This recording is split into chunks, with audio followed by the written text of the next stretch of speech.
For Elizabeth, I needed somebody that felt completely. Mia Goth Del তেরোর দীর্ঘ স্বপ্ন পূরণের পর অবশেষে পর্দায় এনেছেন ফ্রাঙ্কেনস্টাইন।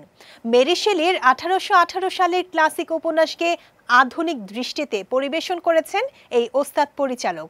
সিনেমাটি সম্প্রতি নেটফ্লিক্সে মুক্তি পেয়েছে। এটি হরর প্রেমীদের নতুন অভিজ্ঞতা দিয়েছে।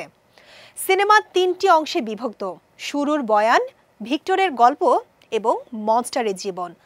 ভিক্টর ফ্রাঙ্কেনস্টাইন শৈশবে কঠোর বাবা এবং মাতৃমৃত্যুর ছায়ায় বড় হয়ে সে মৃতদেহকে ইলেকট্রিক চার্জের মাধ্যমে জীবন্ত করে নতুন মানব সৃষ্টি করে। ভিক্টরের কৃত্রিম মানব প্রকল্পে অর্থায়ন করে ধনী অস্ত্র নির্মাতা হ্যারল্যান্ডার। জ্যাকব এলর্ডির দানব চরিত্র সংবেদনশীল এবং কোমলতার মিশ্রণে দর্শক মুগ্ধ করে। সমাজের নিষ্ঠুরতা বুঝে দানবের মানবিক রূপ ফুটে ওঠে। এলিজাবেথ চরিত্রে মিয়া গথ ভিক্টোরিয়ান যুগের মলিন পরিবেশে ভিন্ন রূপে হাজির হয়েছেন।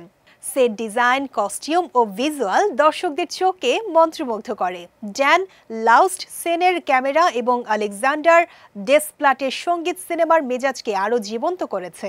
যদিও সিনেমার মাঝের অংশে কিছু দৃশ্য অতিরিক্ত কথোপকথনে ধীর এবং কিছু সিজিআই দৃশ্য বাস্তবসম্মত মনে হয়নি, তবুও দেল তেরোর মানবিক মনস্টার উপস্থাপনায় ফ্রাঙ্কেনস্টাইন পর্দায় নতুন মাত্রা যোগ করেছে।